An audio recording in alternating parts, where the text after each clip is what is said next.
MDS ದಮ್ ಆಲು, ನಾಲ್ ತಡ್ಕ ಮತ್ತು mushroom ಮಸಾಲೆ. MDS ನಿಂದ ಊಟ ಪ್ರತಿ ಸಲ ಸ್ವಾದಿಷ್ಟಕರ. MDH ಯಾವಾಗ್ಲೂ ನಿಮ್ಗೆ ಹೊಸ ರುಚಿ ನೀಡಲು ಪ್ರತಿಬದ್ಧವಾಗಿದೆ.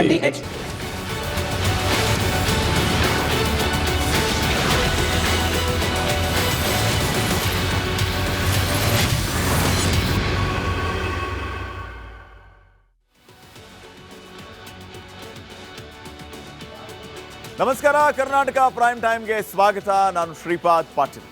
ಇವತ್ತಿನ ಪ್ರೈಮ್ ಟೈಮಲ್ಲಿ ಪ್ರಧಾನಿ ಮೋದಿ ಅವರು ಜ್ಯೋತಿರ್ಲಿಂಗಗಳಲ್ಲಿ ಮೊದಲ ಜ್ಯೋತಿರ್ಲಿಂಗ ಅಂತ ಕರೆಸಿಕೊಳ್ಳೋ ಸೌರಾಷ್ಟ್ರ ಸೋಮನಾಥೇಶ್ವರ ಮಂದಿರದಲ್ಲಿ ಶೌರ್ಯ ಯಾತ್ರೆಗೆ ಚಾಲನೆಯನ್ನ ನೀಡಿದ್ದಾರೆ.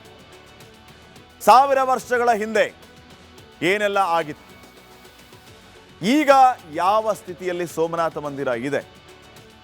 ಪ್ರಧಾನಿ ಮೋದಿ ಅವರು ಸೋಮನಾಥ ಮಂದಿರದಲ್ಲಿ ನಿಂತು ಶೌರ್ಯ ಯಾತ್ರೆಗೆ ಚಾಲನೆಯನ್ನ ಕೊಟ್ಟಿದ್ದು ಮತ್ತು ಅಂದು ಪ್ರಧಾನಿಯಾಗಿದ್ದ ನೆಹರು ಇದೇ ಸೋಮನಾಥ ಮಂದಿರವನ್ನ ನಿರ್ಲಕ್ಷ್ಯ ಮಾಡಿದ ವಿಚಾರವನ್ನು ಕೂಡ ಪ್ರಧಾನಿ ಮೋದಿ ಅವರು ಪ್ರಸ್ತಾಪ ಮಾಡಿದ್ದಾರೆ. ಏನೆಲ್ಲ ಆಯಿತು ಎಲ್ಲವನ್ನ ಗಮನಿಸೋಣದಕ್ಕಿಂತ ಮುಂಚೆ ಈ ಕ್ಷಣದ ಹೆಡ್ಲೈನ್ಸ್.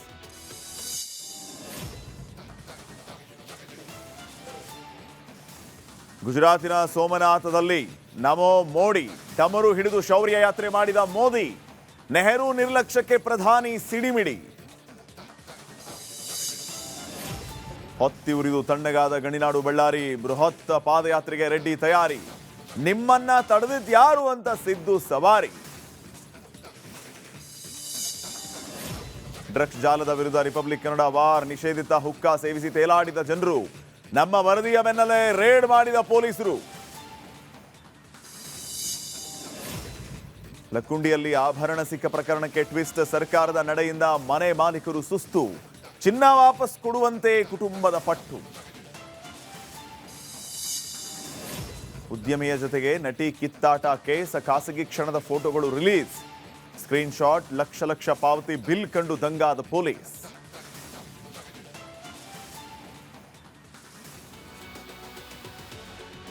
ನಮಸ್ಕಾರ, ಕರ್ನಾಟಕ ಪ್ರೈಮ್ ಟೈಮ್ಗೆ ಸ್ವಾಗತ. ನಾನು ಶ್ರೀಪಾದ್ ಪಾಟೀಲ್. ಸುದ್ದಿಗಳನ್ನ ಗಮನಿಸ್ತಾ ಹೋಗೋಣ. ವಿಶ್ವ ಪ್ರಸಿದ್ಧ ಸೋಮನಾಥ ದೇಗುಲ ಮತ್ತೊಮ್ಮೆ ಜಗದ ಗಮನವನ್ನ ಸೆಳೆದಿದೆ. ಪ್ರಧಾನಿ ನರೇಂದ್ರ ಮೋದಿ ಐತಿಹಾಸಿಕ ನಗರದಲ್ಲಿ ಶೌರ್ಯ ಯಾತ್ರೆಯನ್ನ ಮಾಡಿದ್ದಾರೆ. ಹಿಂದೂಗಳ ಶೌರ್ಯವನ್ನ ಜಗದ ಮುಂದೆ ಇಟ್ಟಿದ್ದಾರೆ.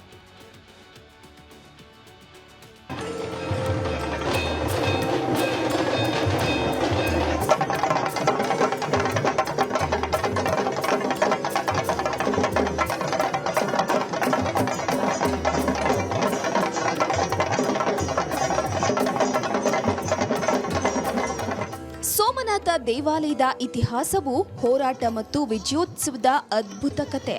ಮೊಹಮ್ಮದ್ ಗಜ್ನಿ 1026ರಲ್ಲಿ ದೇವಾಲಯದ ಮೇಲೆ ಮೊದಲ ಪ್ರಮುಖ ದಾಳಿಯನ್ನು ನಡೆಸಿದ್ದ.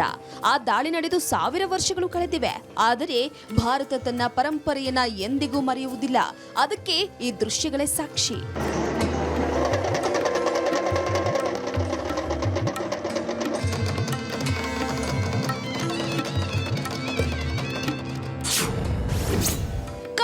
ಡಮರುಗ ಹರ ಹರ ಮಹದೇವ್ ಪ್ರತಿಧ್ವನಿ. ಸೋಮನಾಥದಲ್ಲಿ ಶೌರ್ಯ ಯಾತ್ರೆ ಕೈಗೊಂಡ ಮೋದಿ. ಗುಜರಾತ್ನ ಪವಿತ್ರ ಸೋಮನಾಥ ದೇವಾಲಯದಲ್ಲಿ ಇಂದು ನಂಬಿಕೆ, ರಾಷ್ಟ್ರೀಯ ಹೆಮ್ಮೆ ಮತ್ತು ಸಾಂಸ್ಕೃತಿಕ ಪ್ರಜ್ಞೆಯ ಗಮನಾರ್ಹ ಸಂಗಮ ಕಂಡುಬಂತು. ಪ್ರಧಾನಿ ನರೇಂದ್ರ ಮೋದಿ ಸೋಮನಾಥದಲ್ಲಿ ಶೌರ್ಯ ಯಾತ್ರೆಯಲ್ಲಿ ಭಾಗವಹಿಸಿ ನಂತರ ಸೋಮನಾಥ ದೇವಾಲಯದಲ್ಲಿ ಪ್ರಾರ್ಥನೆಯನ್ನ ಸಲ್ಲಿಸಿದ್ರು.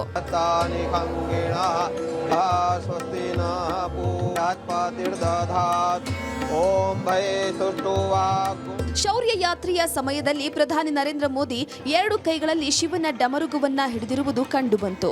ಶಿವನ ಮೊದಲ ಜ್ಯೋತಿರ್ಲಿಂಗವಾದ ಸೋಮನಾಥ ದೇವಾಲಯದ ನೆಲದಲ್ಲಿ ಪ್ರಧಾನಿ ಮೋದಿ ಆಧ್ಯಾತ್ಮಿಕ ಶಕ್ತಿಯನ್ನ ಅನುಭವಿಸಿದ್ರಲ್ಲದೆ ಸ್ವಾಭಿಮಾನ, ಶೌರ್ಯ ಮತ್ತು ಸಾಂಸ್ಕೃತಿಕ ಪರಂಪರೆಯ ಸ್ಪಷ್ಟ ಸಂದೇಶವನ್ನ ಸಹ ನೀಡಿದ್ದಾರೆ.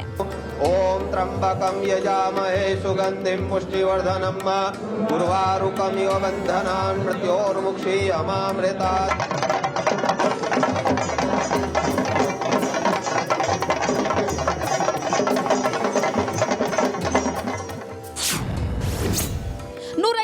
ಕುದುರೆಗಳ ಸಾಂಕೇತಿಕ ಮೆರವಣಿಗೆ. ಸೋಮನಾಥ ಮಂದಿರದ ಮೇಲೆ ಮೊಹಮ್ಮದ್ ಗಜ್ನಿ 1026ರಲ್ಲಿ ಮೊದಲು ದಾಳಿ ಮಾಡಿದ್ದ. ಈ ವೇಳೆ ವೀರ್ ಹಮೀರ್ಜಿ ಗೋಯಿಲ್ ಮತ್ತು ವೇಗದಾಜಿ ಬಿಲ್ ಕುದುರೆ ಮೇಲೆ ಭಾರೀ ಹೋರಾಟವನ್ನು ನಡೆಸಿದ್ರು. ದೇವಸ್ಥಾನ ಉಳಿಸೋದಕ್ಕೆ ಉಗ್ರ ಯುದ್ಧವೇ ನಡೆದಿತ್ತು. ಇದರ ನೆನಪಿಗಾಗಿ ಪ್ರಧಾನಿ ಮೋದಿ ಶೌರ್ಯ ಯಾತ್ರೆಯಲ್ಲಿ 108 ಕುದುರೆಯ ಯಾತ್ರೆಯನ್ನು ನಡೆಸಿದ್ದಾರೆ.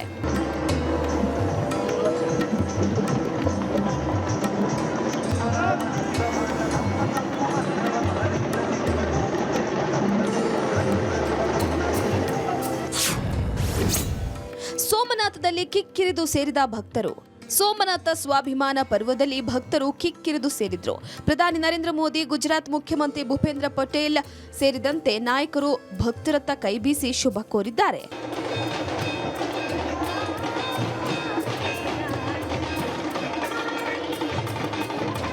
News desk, republic Kannada. Mohammad Ghazni 1000 ವರ್ಷಗಳ ಹಿಂದೆ ಸೋಮನಾಥ್ ಮೇಲೆ ದಾಳಿ ಮಾಡಿದ. ಯಾರ್ಯಾರು ಎಷ್ಟೆಷ್ಟು ಸಾರಿ ದಾಳಿಯನ್ನ ಮಾಡಿದರೂ ಕೂಡ ಯಾವ ದಾಳಿಗೂ ಕೂಡ ಯಾವುದೇ ರೀತಿಯ ಸಮಸ್ಯೆ ಆಗದೆ ಎದ್ದು ನಿಂತಿದ್ದೇ ಈ ಸೋಮನಾಥ ಮಂದಿರ. ಮೊಹಮ್ಮದ್ ಗಜನಿ ದಾಳಿ ಮಾಡಿ 1000 ವರ್ಷ ಆಯಿತು. 1000 ವರ್ಷದ ಬಳಿಕ ಆ ಪುಣ್ಯ ಭೂಮಿ ಹೊಸ ದಾಖಲೆಯನ್ನ ಬರೆದಿರೋದು. ಸೋಮನಾಥ ಸ್ವಾಭಿಮಾನ ಪರ್ವದಲ್ಲಿ ಪ್ರಧಾನಿ ಮೋದಿ ಅವರು ಭಾಗಿಯಾಗಿದ್ದಾರೆ. ನಿನ್ನೆ ವಿಶೇಷ ಓಂಕಾರ ಮಂತ್ರವನ್ನ ಪ್ರಧಾನಿ ಮೋದಿ ಅವರು ಪಠಿಸಿದರು. ಸೋಮನಾಥದಲ್ಲಿ ಸೋಮನಾಥ ದೇಗುಲಕ್ಕಾಗಿ ಪ್ರಾಣ ತ್ಯಾಗ ಮಾಡಿದ ಯೋಧರು ಎಷ್ಟೋ, ಅಂಥವರನ್ನ ನೆನೆಯುವ ಕೆಲಸ. ಆ ಯೋಧರ ಸ್ಮರಣಾರ್ಥವಾಗಿ ಈ ಸ್ವಾಭಿಮಾನ ಪರ್ವ ನಡೆದಿದೆ. ಸೋಮನಾಥ ದೇವಾಲಯದ ಮೇಲೆ 1026ರಲ್ಲಿ ಮೊದಲ ಬಾರಿಗೆ ದಾಳಿ ನಡೆಯಿತು. ದಾಳಿ ಮಾಡಿ ಜ್ಯೋತಿರ್ಲಿಂಗವನ್ನ ನಾಶಪಡಿಸಿದ್ದು ಇದೇ ಮೊಹಮ್ಮದ್ ಗಜನಿ. ಇವತ್ತಿಗೆ ಆ ಭೀಕರ ದಾಳಿ ನಡೆದು ಬರೋಬ್ಬರಿ 1000 ವರ್ಷ. ದಾಳಿ ಮಾಡಿದವರು, ಆ ಸಂತತಿಯವರು, ಆ ಸಿದ್ಧಾಂತಗಳನ್ನು ಇಟ್ಕೊಂಡವರು, ಆ ವಂಶಾವಳಿ ಎಲ್ಲೆಲ್ಲೋ. ಆದರೆ ಜ್ಯೋತಿರ್ಲಿಂಗ ಇಂದಿಗೂ ಕೂಡ ನಮ್ಮೆಲ್ಲರ ಮಧ್ಯೆ ಪ್ರಸ್ತುತ. ಅದೇ ಆ ಕ್ಷೇತ್ರದ ಶಕ್ತಿ. ಕುಮಾರಪಾಲ ಅನ್ನುವಂಥವ್ರು ಈ ಜ್ಯೋತಿರ್ಲಿಂಗವನ್ನು ಪುನರ್ ನಿರ್ಮಾಣ ಮಾಡಿದ್ರು 1143ರಿಂದ 72ರ ಅವರ ಆಡಳಿತದ ಅವಧಿಯಲ್ಲಿ. ಗಜನಿ ಬಂದು ನಾಶ ಮಾಡಿದ ನಂತರ 1299ರಲ್ಲಿ ಖಿಲ್ಜಿ ಸೇನೆಯಿಂದ 2ನೇ ಸಲ ದಾಳಿ ಆಗುತ್ತೆ, ಮತ್ತೆ ಲೂಟಿ ಮಾಡುವಂತ ಕೆಲಸ ಆಗುತ್ತೆ. 1308ರಲ್ಲಿ ಸೌರಾಷ್ಟ್ರದ ರಾಜರಿಂದ ಮತ್ತೆ ಪುನರ್ ನಿರ್ಮಾಣ ಆಗುತ್ತೆ ಅದೇ ಸೋಮನಾಥ ಮಂದಿರ. 1395ರಲ್ಲಿ ದೆಹಲಿ, ಗುಜರಾತ್ ಮುಸ್ಲಿಂ ಸುಲ್ತಾನರು ಮತ್ತೆ ದಾಳಿಯನ್ನ ಮಾಡ್ತಾರೆ. ಬರೋಬ್ಬರಿ 17 ಬಾರಿ ದಾಳಿ ಮಾಡಿದ್ದು ಈ ಮೊಹಮ್ಮದ್ ಗಜನಿ. ಎಷ್ಟೇ ಬಾರಿ ಲೂಟಿ ಮಾಡಿದ್ರು, ಎಷ್ಟೇ ಬಾರಿ ದಾಳಿ ಮಾಡಿದ್ರು, ತಲೆ ಎತ್ತಿ ನಿಂತಿದ್ದು ಇದೇ ಸೋಮನಾಥ ದೇಗುಲ. ಇದೇ ಸೋಮನಾಥ ದೇಗುಲದ ಈ ವಿಶೇಷತೆಯಿಂದ ಅಲ್ಲಿ ಸ್ವಾಭಿಮಾನಿ ಪರ್ವ ಮಾಡ್ತಾ ಇದ್ದಾರೆ. ಎಲ್ಲ ಭೋಲೆನಾಥನ ಶಕ್ತಿ. ಯಾರು ಎಷ್ಟೇ ದಾಳಿ ಮಾಡಿದರೂ ಕೂಡ ಸೋಮನಾಥ ಎಲ್ಲರಿಗೂ ಕೃಪಾ ಕಟಾಕ್ಷವನ್ನ ನೀಡ್ತಾ ಗಟ್ಟಿಯಾಗಿ ನೆಲೆಯೂರಿರುವಂಥದ್ದು. ಯಾರ್ಯಾರು ದಾಳಿ ಮಾಡಿದ್ರೋ ಅವರಿಗೆ ತಕ್ಕ ಶಾಸ್ತಿಯೂ ಕೂಡ ಈ ಕಾಲಮಾನದಲ್ಲಿ ಆಯ್ತು. ನೀವು ಮೊಹಮ್ಮದ್ ಗಜನಿಯಿಂದ ಹಿಡಿದು ದೆಹಲಿಯ ಸುಲ್ತಾನರು ಮತ್ತೆ ಎಲ್ಲ ಯಾರ್ಯಾರು ದಾಳಿ ಮಾಡಿದ್ರೋ ಅಲ್ಲಿಂದ ಇಲ್ಲಿವರೆಗೂ ದಾಳಿ ಮಾಡಿದವರಿಗೆ ಸರಿಯಾದ ಉತ್ತರವೂ ಸಿಕ್ಕಿದೆ. ಸೋಮನಾಥ ಮಂದಿರ ಪುನರ್ ನಿರ್ಮಾಣವೂ ಕೂಡ ಆಗಿದೆ. ಅದೆಲ್ಲದರ ದ್ಯೋತಕ ನೆನಪು ಸ್ಮರಣಾರ್ಥವಾಗಿ ಇವತ್ತು ಈ ರೀತಿ ಅದ್ಭುತ ಕಾರ್ಯಕ್ರಮವನ್ನು ಪ್ರಧಾನಿ ಮೋದಿ ಅವರು ಅಲ್ಲಿ ನಡೆಸಿದ್ದಾರೆ. ಇನ್ನು ನೆಕ್ಸ್ಟ್, ಇದೇ ಸಂದರ್ಭದಲ್ಲಿ ಸೋಮನಾಥ ಮಂದಿರ ಇವತ್ತು ಐತಿಹಾಸಿಕ ಕ್ಷಣಗಳಿಗೆ ಸಾಕ್ಷಿಯಾಯಿತು. ಪ್ರಧಾನಿ ನರೇಂದ್ರ ಮೋದಿ ಶ್ರೀ ಕ್ಷೇತ್ರದಲ್ಲಿ ನಿಂತು ಅಕ್ಷರಶಃ ಅಬ್ಬರಿಸಿದರು. ನೆಹರು ಮಾಡಿದ ಪ್ರಮಾದವನ್ನ ದೇಶದ ಮುಂದೆ ಇಟ್ಟು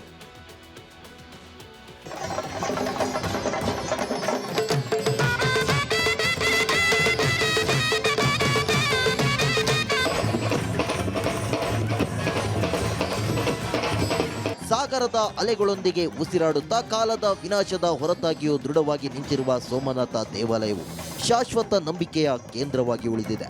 ಅಲ್ಲಿ ವಿನಾಶವನ್ನ ಸೋಲಿಸಿ ನಂಬಿಕೆ ಜಯಗಳಿಸಿದೆ. ಅಂತ ಪುಣ್ಯ ಭೂಮಿಯಲ್ಲಿ ಪ್ರಧಾನಿ ಮೋದಿ ಇವತ್ತು ಅಬ್ಬರಿಸಿದ್ರು.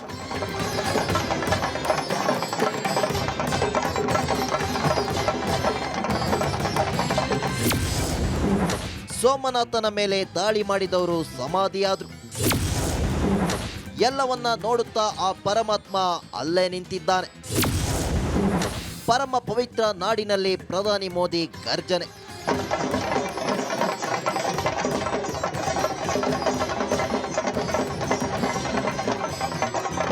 ಸಾವಿರ ವರ್ಷಗಳ ಹಿಂದೆ ಈ ಸ್ಥಳದ ವಾತಾವರಣ ಹೇಗಿದ್ದಿರಬಹುದು?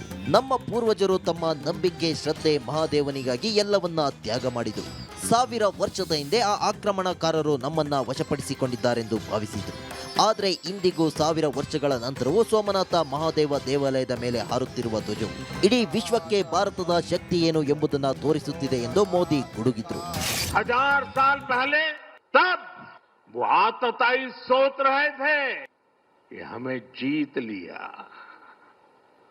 लेकिन आज 1000 साल बाद भी सोमनाथ महादेव के मंदिर पर फहरा रही ध्वजा पूरी सृष्टि का आह्वान कर रही है कि हिंदुस्तान की शक्ति क्या है, उसका सामर्थ्य क्या है. ಉಗ್ರವಾದದ ಅಸಲಿ ಮುಖವಾಡ ಮುಚ್ಚಿಟ್ಟಿದ್ದರು. सोमनाथ के पवित्र विग्रह को तोड़ा गया, बार बार मंदिर का स्वरूप बदलने की कोशिश हुई और हमें पढ़ाया गया कि सोमनाथ को लूट के लिए तोड़ा गया था. नफरत, अत्याचार और आतंक का असली क्रूर इतिहास हमसे छिपाया गया. ಜವಾಹರಲಾಲ್ ನೆಹರು ತುಷ್ಟೀಕರಣ ಮಾಡಿದ್ರು. जब भारत गुलामी की बेड़ियों से मुक्त हुआ, जब सरदार वल्लभ भाई पटेल ने सोमनाथ के पुनर्निर्माण की शपथ ली, तो उन्हें भी रोकने की कोशिश की गई. 1951 में तत्कालीन राष्ट्रपति डॉक्टर राजेंद्र प्रसाद के यहां आने पर भी आपत्ति जताई गई. ಸೋಮನಾಥ ಮಂದಿರದಲ್ಲಿ ನಿಂತು ನರೇಂದ್ರ ಮೋದಿ ಅಬ್ಬರಿಸಿದ್ರು. ನೆಹರು ಹೆಸರು ಹೇಳದೆ ಟಾಂಗ್ ಕೊಟ್ರು. ಏಕಾಕ್ಷುಷಾತ್ರಯೋಜನೆ ವದನ್ವಾನಿ ತನ್ಮಸಿ ಓಂ ನಮಃ. News desk, republic Kannada. ಮುಸ್ಲಿಮರ ರಾಕ್ಷಸಿ ಕೃತ್ಯಗಳು ಎಂಥದ್ದು ಅನ್ನೋದನ್ನ ಸೋಮನಾಥ ಮಂದಿರ ಸಾರಿ ಸಾರಿ ಹೇಳ್ತಾ ಇದೆ. ಸೋಮನಾಥ ಮಂದಿರ ಹಿಂದೂಗಳ ನಂಬಿಕೆಯ ಶ್ರದ್ಧಾ ಕೇಂದ್ರ, ಹಿಂದೂಗಳ ಸ್ವಾಭಿಮಾನ, ದೇಶದ ಸಂಸ್ಕೃತಿಯ ನಂಟು ಈ ಸೋಮನಾಥ ಮಂದಿರಕ್ಕೆ ಇದೆ. ಈ ಮಂದಿರ ಮುಸ್ಲಿಮರ ರಾಕ್ಷಸಿ ಕೃತ್ಯವನ್ನ ಸಾರಿ ಸಾರಿ ಹೇಳುತ್ತೆ. ಕಾರಣ, ಅಷ್ಟು ದಾಳಿಗಳನ್ನ ಕಂಡಿರೋದು ಈ ದೇಗುಲ. ಸೋಮನಾಥ ಮಂದಿರದ ಮೇಲೆ ಮುಸ್ಲಿಮರು ನಿರಂತರವಾಗಿ ದಾಳಿ ಮಾಡ್ತಾನೆ ಬಂದರು. ಮೇಲಿಂದ ಮೇಲೆ ಈ ಮುಸ್ಲಿಮರ ಟಾರ್ಗೆಟ್ ಆಗಿದ್ದು ಇದೇ ಸೋಮನಾಥ ಮಂದಿರ. ಕೊನೆಯ ಬಾರಿಗೆ ಮೊಘಲ್ ರಾಕ್ಷಸ ಔರಂಗಜೇಬ ಈ ಸೋಮನಾಥ ಮಂದಿರದ ಮೇಲೆ ದಾಳಿ ಮಾಡ್ದ. ಅಷ್ಟಕ್ಕೂ ಈ ಎಲ್ಲ ಮುಸ್ಲಿಮರಿಗೆ ಸೋಮನಾಥ ಮಂದಿರ ಮೇಲೆ ಯಾಕೆ ಕಣ್ಣು?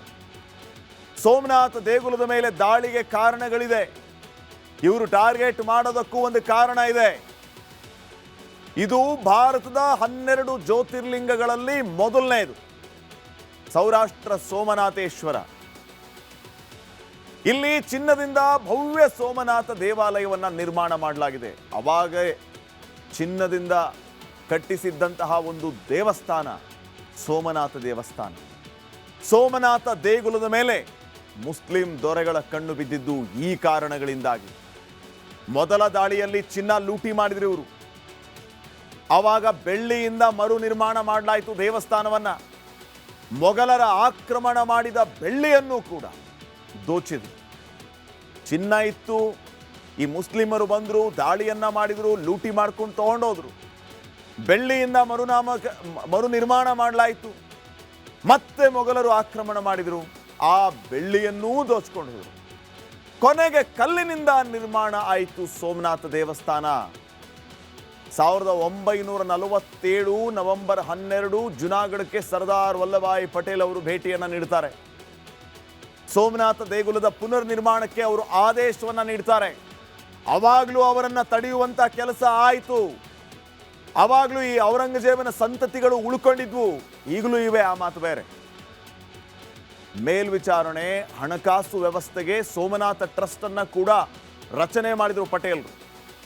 ಮೇ 11, 1951 ದೇವಾಲಯದಲ್ಲಿ ವಿಗ್ರಹ ಪ್ರತಿಷ್ಠಾಪನೆ ಮಾಡಲಾಯಿತು. 47ರಿಂದ 51ರಲ್ಲಿ ಎಲ್ಲವೂ ಮತ್ತೆ ಪುನರ್ನಿರ್ಮಾಣ ಆಯಿತು. ಇವಾಗಲೂ ಬಹಳ ವಿಘ್ನಗಳು ಬಂದವು. ಸರ್ದಾರ್ ವಲ್ಲಭಾಯ್ ಪಟೇಲ್ ಅವರನ್ನ ತಡೆಯುವಂಥ ಕೆಲಸ ಆಯಿತು. ಇಂಥ ಕೆಲಸ ಏನಕ್ಕೆ ಮಾಡ್ತೀರಿ ಅಂತ ಹೇಳಿದರು. ಅರೆ, ಸೋಮನಾಥ ಮಂದಿರದ ಮರು ನಿರ್ಮಾಣ ಕಾರ್ಯ ಅತ್ಯಂತ ಪುಣ್ಯದ ಕಾರ್ಯ. ಅದನ್ನು ನಿಲ್ಲಿಸೋದಕ್ಕೂ ಕೂಡ ಬಹಳ ಜನ ಪ್ರಯತ್ನ ಮಾಡಿದರು. ವ್ಯತ್ಯಾಸ ಏನು ಅಂತಂದರೆ, ತಡೆದವರು ಆಗಿನ ಮೊಘಲರು, ಔರಂಗಜೇಬ, ದೆಹಲಿ ಸುಲ್ತಾನರಲ್ಲ, ಅವರ ಸಂತತಿ ಬಿಟ್ಟು ಹೋಗಿದ್ದು. ಅದೇ ಸಂತತಿಯ ಔರಂಗಜೇಬನಂಥವರು, ದೆಹಲಿ ಸುಲ್ತಾನ್ನಂಥವರು, ಮೊಘಲರಂಥವರು ತಡೆಯುವಂತಹ ಕೆಲಸವನ್ನು ಮಾಡಿದರು. ಆದರೆ ಸರ್ದಾರ್ ವಲ್ಲಭಭಾಯ್ ಪಟೇಲ್ ಇದು ಯಾವುದಕ್ಕೂ ತಲೆ ಕೆಡಿಸ್ಕೊಳ್ಳಿಲ್ಲ. ಆದೇಶ ಮಾಡಿದ್ರು, ಟ್ರಸ್ಟ್ ರೆಡಿ ಮಾಡಿದ್ರು. 51ರಂದು ದೇವಾಲಯದಲ್ಲಿ ವಿಗ್ರಹ ಪ್ರತಿಷ್ಠಾಪನೆ ಆಯಿತು. ಇದು ಸೋಮನಾಥ ಮಂದಿರದ ಭವ್ಯ ದಿವ್ಯ ಇತಿಹಾಸ. ಇನ್ನು ನೆಕ್ಸ್ಟ್, ಭಾರತ ದೇಶ ಇದುವರೆಗೂ ಒಬ್ಬರೇ ಒಬ್ಬರು ಮುಸ್ಲಿಂ ಪ್ರಧಾನಿಯನ್ನ ಕಂಡಿಲ್ಲ. ಆದರೆ ಭವಿಷ್ಯದಲ್ಲಿ ಒಬ್ಬ ಮುಸ್ಲಿಂ ಮಹಿಳೆ ದೇಶದ ಪ್ರಧಾನಿ ಆಗ್ತಾರಂತೆ. ಇದು ಓವೈಸಿಯವರ ಕನಸು. ಯಾರು ಅವರು? ನೀವೇನು?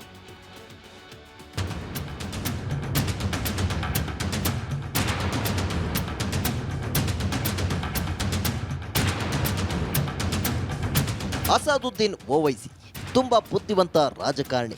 ಏನು ಮಾತನಾಡಿದ್ರೆ ಹೇಗೆ ಮೈಲೇಜ್ ಸಿಗುತ್ತೆ ಅಂತ ತಿಳಿದುಕೊಂಡಿರೋ ಸಂಸದ.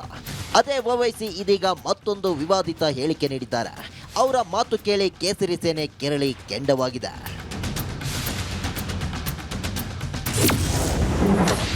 ಹಿಜಾಬ್ ಧರಿಸಿದ ಮಹಿಳೆ ಪ್ರಧಾನಿ ಆಗುತ್ತಾಳೆ. ದೇಶದಲ್ಲೇ ಹಲ್ಚಲ್ ಸೃಷ್ಟಿಸಿದ ಓವೈಸಿ ಮಾತು.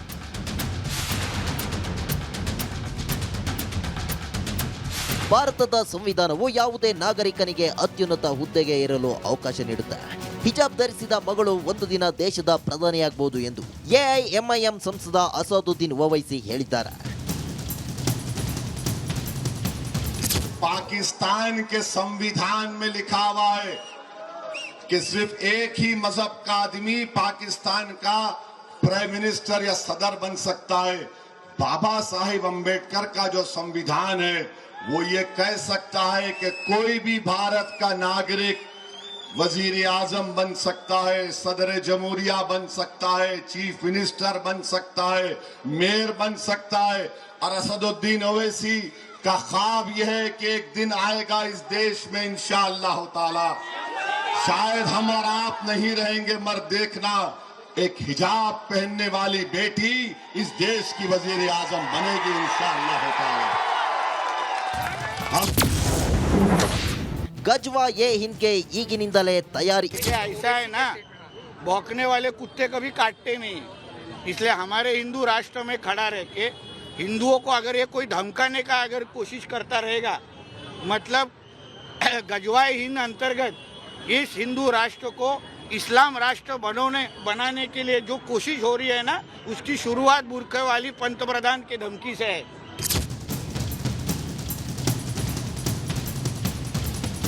ಅಸಾದುದ್ದೀನ್ ಓವೈಸಿ ಸುಖಾಸುಮ್ಮನೆ ವಿವಾದದ ಕಿಡಿ ಹೊತ್ತಿಸಿದ್ದಾರೆ. ಜೊತೆಗೆ ಅವರ ಆಸೆ ಈ ಜನ್ಮದಲ್ಲಿ ಈಡೇರಲ್ಲ ಅಂತ ಅವರೇ ಹೇಳ್ಕೊಂಡಿದ್ದಾರೆ. News desk, republic Kannada. ನನಗೊಂದು ವಿಚಾರ ಅರ್ಥ ಆಗ್ತಾ ಇಲ್ಲ. ನನ್ನ ನೇರ ಮತ್ತು ಮೊದಲ ಪ್ರಶ್ನೆ ಈ ಓವೈಸಿ ಅಂತವರಿಗೆ ಮತ್ತು ಮುಸ್ಲಿಂ ಮುಖಂಡರಿಗೆ, ಯಾಕೆ ಹಿಜಾಬ್ ಹಿಜಾಬ್ ಹಿಜಾಬ್ ಅನ್ನುವಂಥ ಮಾತುಗಳನ್ನು ಆಡ್ತಾ ಇದ್ದೀರಿ? ನಿಮ್ಮದೇ ಮುಸ್ಲಿಮರು ಇರುವಂಥ, ಸಂಪೂರ್ಣವಾಗಿ ಮುಸ್ಲಿಮರೇ ತುಂಬಿಕೊಂಡಿರುವಂತಹ ಮುಸ್ಲಿಂ ರಾಷ್ಟ್ರಗಳಲ್ಲಿ ಹಿಜಾಬ್ ವಿರುದ್ಧ ಹೋರಾಟಗಳಾಗ್ತಾ ಇದೆ. ಹಿಜಾಬನ್ನು ತ್ಯಜಿಸಿ ಅಲ್ಲಿನ ಮುಸ್ಲಿಂ ಮಹಿಳೆಯರು ಓಡಾಡ್ತಾ ಇದ್ದಾರೆ. ಯಾರು ಹಿಜಾಬನ್ನು ಧರಿಸಬೇಕು ಅಂತ ಹೇಳ್ತಿದಾರಲ್ಲ, ಕರೆ ಕೊಡ್ತಿದಾರಲ್ಲ, ಅಂಥವರ ಫೋಟೋನ ಸುಟ್ಟು, ಸಿಗರೇಟಿಂದ ಸುಟ್ಟು ಪ್ರತಿಭಟನೆಯನ್ನ ಮಾಡ್ತಾ ಇದ್ದಾರೆ. ಸಂಪೂರ್ಣವಾಗಿ ಮುಸ್ಲಿಮರಿಂದೇ ತುಂಬಿರುವಂಥ ದೇಶಗಳಲ್ಲಿ ಹಿಜಾಬ್ ಇವತ್ತು ಬೇಕಾಗಿಲ್ಲ. ನಮ್ಮಲ್ಲಿರುವಂಥ ಮುಸ್ಲಿಮರು ಹಿಜಾಬ್ ಬಗ್ಗೆ ಮಾತಾಡ್ತಾ ಇದ್ದಾರೆ. ಇದು ಏನು ವ್ಯತ್ಯಾಸ? ಅವರು ಯಾರನ್ನ ಪ್ರಾರ್ಥನೆ ಮಾಡ್ತಾರೆ, ಯಾರನ್ನ ನಂಬಿದ್ದಾರೆ? ನೀವು ಅವರನ್ನೇ ಪ್ರಾರ್ಥನೆ ಮಾಡ್ತೀರಿ, ಅವರನ್ನೇ ನಂಬಿದ್ದೀರಿ. ವ್ಯತ್ಯಾಸ ಏನಿಲ್ಲಿ? ಅವರಿಗೆ ಬೇಡವಾದ ಹಿಜಾಬ್ ನಿಮ್ಗೆ ಯಾಕೆ ಬೇಕಾಗಿದೆ? ಸ್ವತಃ ಮುಸ್ಲಿಂ ಮಹಿಳೆಯರು ಇರಾನ್, ಇರಾಕ್, ಅರಬ್ ಕಂಟ್ರೀಸ್ ಅಲ್ಲಿ, ಸಂಪೂರ್ಣ ಮುಸ್ಲಿಮರಿಂದ ತುಂಬಿದ ದೇಶಗಳಲ್ಲಿ ಹಿಜಾಬ್ ಧರಿಸಿ ಅಂತ ಹೇಳೋನ ಫೋಟೋನ ಚಪ್ಪಲಿ ಕಾಲಲ್ಲಿ ಒದ್ದು ಸುಟ್ಟಾಕ್ತಿದ್ದಾರೆ. ಈ ಮಧ್ಯೆ ಈ ಓವೈಸಿ ಹೇಳ್ತಾ ಇದ್ದಾರೆ, ಹಿಜಾಬ್ ಧರಿಸಿದಂತಹ ಮಹಿಳೆ ದೇಶದ ಪ್ರಧಾನಿ ಆಗ್ತಾರೆ. ಹಿಜಾಬ್ನ ಯಾಕೆ ತಗೊಂಡ್ಬರ್ತಾ ಇದ್ದೀರಿ ಮಧ್ಯದಲ್ಲಿ? ಪ್ರಧಾನಿ ಆಗ್ಲಿ ಬಿಡ್ರಿ, ಸಂತೋಷ. ಹಿಜಾಬ್ ಏನಕ್ಕೆ ತರ್ತಾ ಇದ್ದೀರಿ ಮಧ್ಯದಲ್ಲಿ? ನೀವು ಹೇರಿಕೆ ಮಾಡ್ತಾ ಇಲ್ವಾ? ಧರ್ಮಾಚರಣೆಗಳ ಹೇರಿಕೆ ಯಾರಿಂದ ಆಗ್ತಾ ಇದೆ? ಇರಾನ್ನಲ್ಲಿ ಹಿಜಾಬ್ನಿಂದ ಆಜಾದಿ ಕೂಗು ಜೋರಾಗಿದೆ. ಜಗತ್ತಿನಲ್ಲಿ ಬುರ್ಕಾ ಬ್ರಿಗೇಡ್ ವಿರುದ್ಧ ದೊಡ್ಡ ಸಮರವೇ ಆಗ್ತಾ ಇದೆ. ಹಿಜಾಬ್ನಿಂದ ಆಜಾದಿಗಾಗಿ ಇಡೀ ಇರಾನ್ ಇವತ್ತು ಧಗಿಸ್ತಾ ಇದೆ, ಹೊತ್ತಿ ಉರಿತಾ ಇದೆ.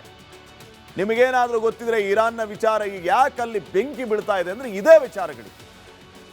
ಬುರ್ಕಾ ಹಾಕೋಬೇಕು, ಹಿಜಾಬ್ ಹಾಕೋಬೇಕು ಅನ್ನೋರ ವಿರುದ್ಧ ಅಲ್ಲಿ ಸಮರ ಸಾರ್ತಾ ಇದ್ದಾರೆ. ಯಾರೋ ಹಿಂದೂ ಮಹಿಳೆಯರೋ ಅಥವಾ ಯಾರೋ ಅಲ್ಲ, ನಿಮ್ಮದೇ ಸಮುದಾಯದ ಮುಸ್ಲಿಂ ಮಹಿಳೆಯರು.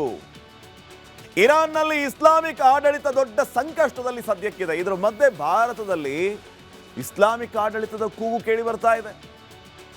ಹಿಜಾಬ್ ಧರಿಸಿದ ಮುಸ್ಲಿಂ ಮಹಿಳೆ ಪ್ರಧಾನಿ ಆಗ್ತಾಳೆ ಅಂತ ಓವೈಸಿ ಹೇಳ್ತಿದ್ದಾರೆ. ನೀವೆಲ್ಲ ಒಂದ್ಸರಿ ಕೂತ್ಕೊಂಡು ಮಾತಾಡ್ಕೊಳ್ಳಿ, ಏನ್ ಮಾಡಬೇಕು ಏನ್ ಮಾಡಬಾರ್ದು. ನಿಮ್ಮದೇ ಮುಸ್ಲಿಮರಿರುವಂತಹ ಆ ಅರಬ್ ಕಂಟ್ರೀಸಲ್ಲಿ ಆ ರೀತಿ ಆಗ್ತಾ ಇದೆ, ಇಲ್ಲಿ ನೀವು ಈ ರೀತಿ ಹೇಳ್ತಾ ಇದ್ದೀರಿ. ಹಗಲುಗನಸು ಕಾಣ್ತಾ ಇದ್ದಾರೆ ಅಸಾದುದ್ದೀನ್ ಓವೈಸಿ, ಅದರಲ್ಲಿ ಯಾವುದೇ ರೀತಿಯ ಸಂಶಯವೇ ಇಲ್ಲ. ಇಸ್ಲಾಮಿಕ್ ಸಾಮ್ರಾಜ್ಯದ ಕನಸು ಕಾಣ್ತಾ ಇದ್ದಾರಾ ಓವೈಸಿ? ನನ್ನದು ಇನ್ನೊಂದು ಪ್ರಶ್ನೆ, ಅಂತ ಸ್ವಾತಂತ್ರ್ಯವನ್ನ ನಿಮ್ಮ ಸಮುದಾಯದಲ್ಲಿ ಮಹಿಳೆಯರಿಗೆ ನೀವು ಕೊಟ್ಟಿದ್ದೀರಾ? ಎಷ್ಟು ಜನ MLAಗಳಾಗಿದ್ದಾರೆ ನಿಮ್ಮ ಸಮುದಾಯದಿಂದ ಹೇಳಿ? ಮನೆಯಿಂದ ಎಷ್ಟು ಜನರನ್ನ ಆಚೆ ಬಿಡ್ತಾ ಇದ್ದೀರಿ? ಸಂಪೂರ್ಣ ಸ್ವಾತಂತ್ರ್ಯ ಅವರಿಗೆ ಇದೆಯಾ? ಅವರು ಬುರ್ಕಾ ಹಿಜಾಬ್ ಧರಿಸಿ ಆಚೆ ಬಂದ್ರೆ ಅಲ್ಲೇ ಅವ್ರ ಸ್ವಾತಂತ್ರ್ಯವನ್ನ ನೀವು ಕಸ್ಕೊಂಡ್ರಿ. ಇನ್ನ ಪ್ರಧಾನಿ ಆಗ್ತಾರೆ ಅಂತ ಹೇಳ್ತೀರಿ, ಆಗ್ಲಿ, ಆದ್ರೆ ತುಂಬಾ ಸಂತೋಷವೇ, ಆಗ್ಲಿ. ಆದ್ರೆ ಮಧ್ಯೆ ಈ ಹಿಜಾಬು ಬುರ್ಕಾ ಇವನ್ನೆಲ್ಲ ಯಾಕೆ ತಗೊಂಡ್ಬರ್ತಾ ಇದ್ದೀರಿ ಅನ್ನೋದು ನಮ್ಮ ಪ್ರಶ್ನೆ. ಮೊದಲು ಹೆಣ್ಮಕ್ಳಿಗೆ ಸ್ವಾತಂತ್ರ್ಯ ಕೊಡಿ ನಿಮ್ಮ ಧರ್ಮದಲ್ಲಿ ನೀವು, ಆಮೇಲೆ ಈ ಎಲ್ಲ ವಿಚಾರಗಳನ್ನ ಮಾಡುವರಂತೆ. ಇಸ್ಲಾಮಿಕ್ ಸಾಮ್ರಾಜ್ಯದ ಕನಸು ಬೇರೆ. ದೇಶದಲ್ಲಿ ಪ್ರತಿ ಮಹಿಳೆ ಪುರುಷರಿಗೂ ಕೂಡ ಅಧಿಕಾರ ಇದೆ, ಆಗ್ಲಿ, ಎಲ್ಲರೂ ಮುಂದೆ ಬರಲಿ. ಆದರೆ ಬುರ್ಕಾ ಶಬ್ದ ಜೋಡಿಸುವ ಅಗತ್ಯ ಏನಿದೆ? ಇರಾನ್ನಲ್ಲಿ ಮಹಿಳೆಯರ ಹಕ್ಕು ಕಸಿದಿದ್ದಾರೆ ಆ ಮುಲ್ಲಾಗಳು, ಸ್ವಾತಂತ್ರ್ಯವನ್ನೇ ಕಸಿದು ಹಾಕಿದ್ದಾರೆ. ಇದೇ ನಮ್ಮ ಧರ್ಮ ಅಂತ ಹೇಳ್ತಿದ್ದಾರೆ. ಅದರಲ್ಲಿ ನೀವು ಮೋದಿ ಪ್ರಧಾನಿ ಆಗ್ತಾರೆ ಅಂತ ಹೇಳ್ತಿದ್ದೀರಿ. ಅಂದ್ರೆ ಹಿಜಾಬ್ ಧರಿಸಿದಂತಹ ಮಹಿಳೆ ಪ್ರಧಾನಿ ಆಗ್ತಾರೆ, ನೋಡ್ತಾ ಇರಿ ಅಂತ ಹೇಳ್ತಾ ಇದ್ದೀರಿ. ಅಲ್ಲಿಗೆ ಓವೈಸಿ ಅವರು ಕೂಡ ಇಲ್ಲಿ ಅಂಥದ್ದೇ ಕೆಲಸ ಮಾಡೋದಕ್ಕೆ ಬಯಸ್ತಾರಾ ಅನ್ನೋಂಥ ಪ್ರಶ್ನೆ. ಇರಾನ್ನಲ್ಲಿ ಬೇಡದ ಹಿಜಾಬ್ ಭಾರತಕ್ಕೆ ಯಾಕೆ ಬೇಕು? ಸುಲ್ತಾನರಿಂದ ಆಗದ ಕೆಲಸ ಓವೈಸಿ ಮಾಡಿ ತೋರಿಸ್ತಾರ? ಹಾಗಿದ್ದಾರೆ ಗಜ್ನಿ, ಗೋರಿ, ಔರಂಗಜೇಬರು ಮಣ್ಣಲ್ಲಿ ಮಣ್ಣಾಗಿ ಹೋದರು.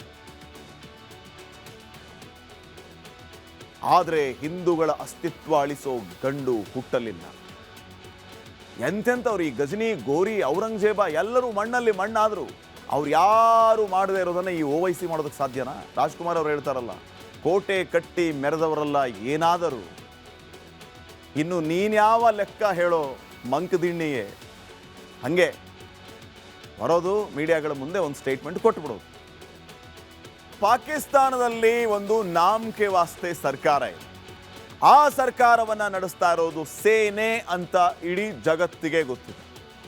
ಪಾಕಿಸ್ತಾನ ಬಹುಶಃ ಇಂಥ ದಿನವನ್ನ ಕನಸು ಮನಸ್ಸಿನಲ್ಲೂ ಕೂಡ ನಿರೀಕ್ಷೆ ಮಾಡಿರಲಿಲ್ಲ ಅಂತ ಅನ್ಸುತ್ತೆ. ತಾನೇ ಸಾಕಿ ಸಲಹುವಂತಹ ಉಗ್ರರು, ಆ ಉಗ್ರರು ಪಾಕಿಸ್ತಾನವನ್ನ ಬಿಕಾರಿ ದೇಶ ಅಂತ ಕರೆದಿದ್ದಾರೆ. ಪಾಕಿಸ್ತಾನದವರೇ ಉಗ್ರರಾಗಿ ಬೆಳೆದಂತಹ ಉಗ್ರರುಗಳು ಪಾಕಿಸ್ತಾನವನ್ನ ಬಿಕಾರಿ ದೇಶ ಅಂತ ಕರೆದಿದ್ದಾರೆ. ಆ ಉಗ್ರರನ್ನ ಸಾಕ್ತಾ ಇರೋದು, ಸಾಕಿ ಸಲಹುತ್ತಾ ಇರೋದು ಇದೇ ಪಾಕಿಸ್ತಾನ್. ನೀನೇ ಸಾಕಿದಾಗಿಣಿ ಹದ್ದಾಗಿ ಕುಕ್ಕಿತಲ್ಲೋ ಅನ್ನೋ ರೀತಿ ಉಗ್ರರು ತನ್ನದೇ ಪಾಕಿಸ್ತಾನವನ್ನ ಇದೊಂದು ಬಿಕಾರಿ ದೇಶ ಅಂತ ಕರೆದಿದ್ದಾರೆ. ಏನ್ ತಪ್ಪು ಹೇಳಿಲ್ಲ ಬಿಡಿ ಅವನು. ಬಿಕಾರಿ ಪರಿಸ್ಥಿತಿ ಆ ಪಾಕಿಸ್ತಾನಕ್ಕೆ ಬಂದಿದೆ. ನೋಡ್ಕೊಂಬನ್ನಿ ಈ ವರದಿ.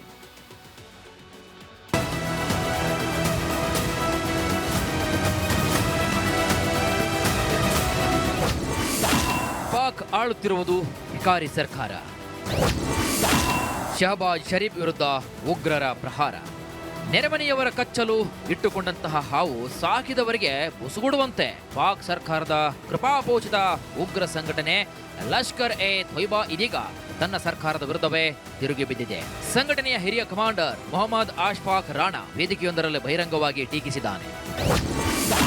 ಪಾಕ್ ಪಂಜಾಬ್ ಬರ್ಬಾದ್. ವಿಡಿಯೋದಲ್ಲಿ ರಾಣಾ ಪಾಕ್ನ ಪಂಜಾಬ್ ಪ್ರಾಂತ್ಯವನ್ನ ಬಲೂಚಿಸ್ತಾನದಲ್ಲಿರುವಂತಹ ದುಸ್ಥಿತಿಗೆ ದೂಡಲಾಗಿದೆ. ಅಧಿಕಾರದಲ್ಲಿರುವವರು ದೇಶವನ್ನ ಲೂಟಿ ಮಾಡ್ತಾ ಇದ್ದಾರೆ. ಅಧ್ಯಕ್ಷತೆ ಮತ್ತು ನೈತಿಕ ಕುಸಿತ ತಾಂಡವವಾಡ್ತಾ ಇದೆ. ನಮ್ಮ ಸರ್ಕಾರ ಸಾಲ ತೆಗೆದುಕೊಳ್ಳದೇ ಇರುವಂತಹ ದೇಶವೇ ಇಲ್ಲ. ಪಾಕಿಸ್ತಾನದಲ್ಲಿ ಹುಟ್ಟುವಂತಹ ಪ್ರತಿ ಮಗುವಿನ ತಲೆಯ ಮೇಲೆ ಲಕ್ಷಾನುಗಟ್ಟಲೆ ಸಾಲವಿದೆ. ಭ್ರಷ್ಟಾಚಾರ ಇಲ್ಲವೆಂಬ ಸರ್ಕಾರದ ವಾದವನ್ನ ಒಂದೊಮ್ಮೆ ಒಪ್ಪಿದ್ರೂ ಸಾಲದ ಮೊತ್ತ ಹೊಸ ಪ್ರಶ್ನೆಗಳನ್ನ ಹುಟ್ಟುಹಾಕುತ್ತದೆ. ಒಂದೊಮ್ಮೆ ಅದನ್ನ ಸರಿಯಾಗಿ ಬಳಸಿಕೊಂಡಿದ್ರೆ ನಮ್ಮ ದೇಶ ಸೌದಿ, ಬ್ರಿಟನ್ ಅಥವಾ ಸ್ಪೇನ್ಗಿಂತ ಸುಂದರ ದೇಶವಾಗಬಹುದಾಗಿತ್ತು. ಹೀಗಂತ ರಾಣಾ ಅಸಮಾಧಾನವನ್ನ ವ್ಯಕ್ತಪಡಿಸಿದ್ದಾನೆ. ಅಶ್ಫಾಕ್ ರಾಣಾ ಇರೋಬರೋ ವಿಷಯ ಎಲ್ಲ ಹೇಳಿದ್ದಾನೆ. ಆದರೆ ಸಾಲ ಮಾಡಿದ ಹಣದಲ್ಲಿ ಉಗ್ರರಿಗೆ ಬಿರಿಯಾನಿ ತಿನ್ನಿಸಲಾಗ್ತಾ ಇದೆ ಅಂತ ಹೇಳೋದು ಮರೆತಿದ್ದಾನೆ ಅನ್ಸುತ್ತೆ. News desk, republic Kannada. ಇರಾನ್ನಲ್ಲಿ ಸದ್ಯಕ್ಕೆ ಯಾವ ರೀತಿಯ ಪರಿಸ್ಥಿತಿ ಇದೆ ಅಂತಂದ್ರೆ, ಅಲ್ಲಿನ ಅಧಿಪತಿ ಅಂತ ಹೇಳ್ಕೊಳ್ಳುವಂತ, ಅಲ್ಲಿನ ನಾಯಕ ಅಂತ ಹೇಳ್ಕೊಳ್ಳುವಂತ ಖಮೇನಿಯ ವಿರುದ್ಧ ಇಡೀ ಇರಾನ್ ಈಗ ರೊಚ್ಚಿಗೆದಿದೆ. ಆತನ ಭಾವಚಿತ್ರವನ್ನ ಸಿಗರೇಟಿಂದ ಸುಟ್ಟು ಚಪ್ಪಲಿ ಕಾಲಿಂದ ಒದ್ದು ಆತನನ್ನ ಬಹಿಷ್ಕರಿಸ್ತಾ ಇದ್ದಾರೆ.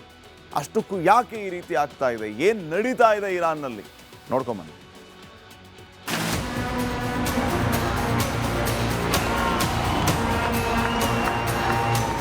ಇರಾನ್ನಲ್ಲಿ ಅಲ್ಲೋಲ ಕಲ್ಲೋಲವಾಗಿದೆ. ಇರಾನ್ ಸರ್ವೋಚ್ಚ ನಾಯಕ ಐತುಲ್ಲಾ ಅಲಿ ಖಮೀನಿ ನೇತೃತ್ವದ ಇಸ್ಲಾಮಿಕ್ ಆಡಳಿತದ ವಿರುದ್ಧ ಪ್ರತಿಭಟನೆಗಳು ತೀವ್ರಗೊಂಡಿದೆ. ಟೆಹರಾನ್ ಸೇರಿದಂತೆ ಹಲವಾರು ಪ್ರಮುಖ ನಗರಗಳಲ್ಲಿ ಜನರು ಬೀದಿಗಿಳಿದಿದ್ದಾರೆ. ಇದೀಗ ದೇಶಾದ್ಯಂತ ಮಹಿಳೆಯರು ಕೂಡ ಖಮೇನಿ ವಿರುದ್ಧ ತಿರುಗಿ ಬಿದ್ದಿದ್ದಾರೆ.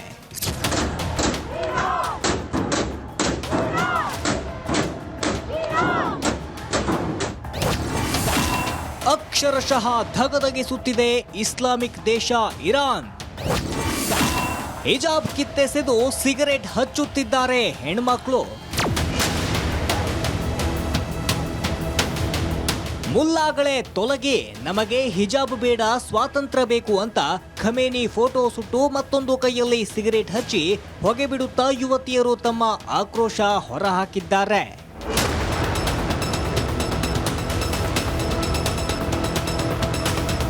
ಮಹಿಳೆಯರು ಐತುಲ್ಲಾ ಅಲಿ ಖಮೇನಿ ಫೋಟೋಗಳನ್ನ ಸುಟ್ಟು ಅದರ ಜ್ವಾಲೆಯಿಂದ ಸಿಗರೆಟ್ ಹಚ್ಚಿಕೊಳ್ಳುತ್ತಾ ಪ್ರತಿಭಟನೆ ನಡೆಸುತ್ತಿದ್ದಾರೆ. ಖಮೇನಿಯ ಕಟ್ಟರ್ ಇಸ್ಲಾಮಿಕ್ ಸಂಪ್ರದಾಯದ ವಿರುದ್ಧ ದೇಶದ ನಾರಿಯರು ಸಿಡಿದೆದ್ದಿದ್ದಾರೆ. 116ಕ್ಕೆ ಏರಿಕೆ ಕಂಡ ಸಾವಿನ ಸಂಖ್ಯೆ.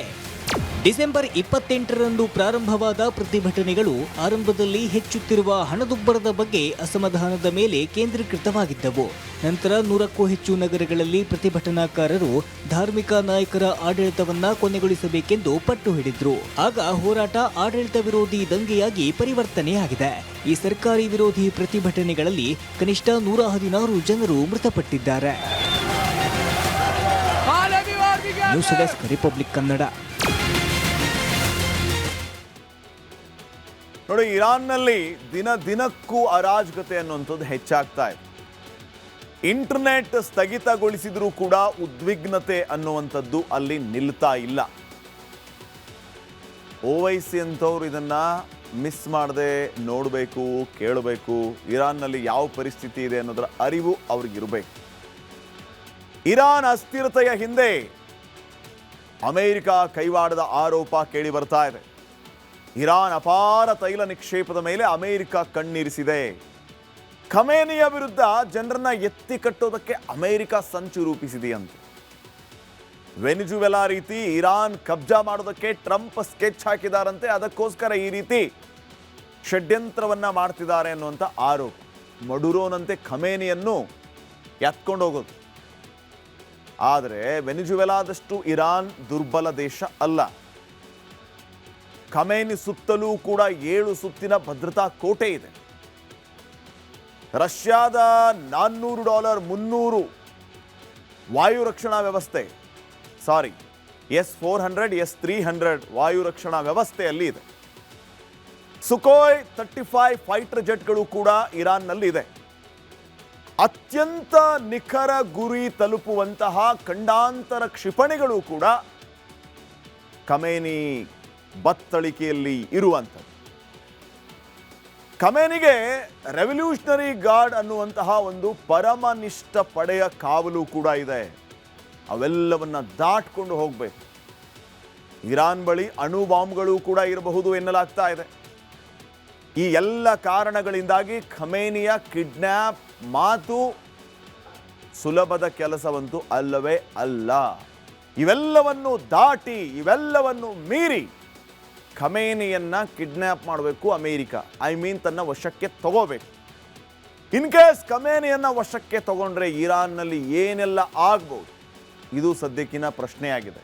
ಫಸ್ಟ್ ಆಫ್ ಆಲ್, ಈಗ ನಾವು ಹೇಳ್ತಾ ಇದ್ವಲ್ಲ ಈ ಎಲ್ಲ ವಿಚಾರಗಳನ್ನು, S-300, S-400, ಹಾಗೇನೆ ಆತನ ಸುತ್ತ ಇರುವಂತಹ ಒಂದು ರಕ್ಷಣಾ ಪಡೆ, ಫೈಟರ್ ಜೆಟ್ಗಳು, ಹಾಗೇನೆ ನ್ಯೂಕ್ಲಿಯರ್ ವೆಪನ್ಸ್, ನ್ಯೂಕ್ಲಿಯರ್ ಬಾಂಬ್ ಕೂಡ ಇರಬಹುದು ಅನ್ನುವಂಥ ಲೆಕ್ಕಾಚಾರಗಳಿದೆ.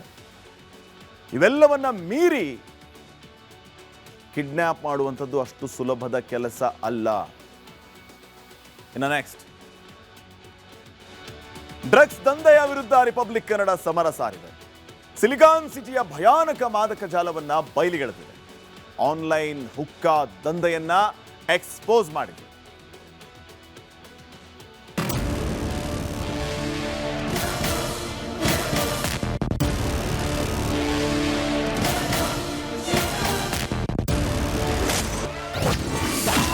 ಕರ್ನಾಟಕದಲ್ಲಿ ಹೆಸರಿಗಷ್ಟೇ ಹುಕ್ಕಾ ಬ್ಯಾನ್. ಆನ್ಲೈನ್ನಲ್ಲೇ ಸಿಗುತ್ತೆ ನಿಷೇಧಿತ ಹುಕ್ಕಾ ಪಾಟ್. ರಿಪಬ್ಲಿಕ್ ಡೇರಿಂಗ್ ಸ್ಟಿಂಗ್ನಲ್ಲಿ ಎಕ್ಸ್ಪೋಸ್. ಹುಕ್ಕಾ ಅಂದ್ರೆ ನಶೆ ಏರಿಸೋ ತಂಬಾಕು. ಇದು ಎಷ್ಟರ ಮಟ್ಟಿಗೆ ಡೇಂಜರ್ ಅಂದ್ರೆ, ಒಂದು ಬಾರಿ ಹುಕ್ಕಾ ಸೇದೋದು ಒಂದೇ, 100 ಸಿಗರೇಟ್ ಸೇದೋದು ಒಂದೇ. ಇದೇ ಕಾರಣಕ್ಕೆ ಕರ್ನಾಟಕದಲ್ಲಿ ಹುಕ್ಕಾ ಬಾರ್ಗಳನ್ನ ಸರ್ಕಾರ ಬ್ಯಾನ್ ಮಾಡಿದೆ. ಆದ್ರೂ ಆನ್ಲೈನ್ನಲ್ಲೇ ಫೆಡ್ಲರ್ಗಳು ರಾಜಾರೋಷವಾಗಿ ಹುಕ್ಕಾ ಸಪ್ಲೈ ಮಾಡ್ತಿದ್ದಾರೆ.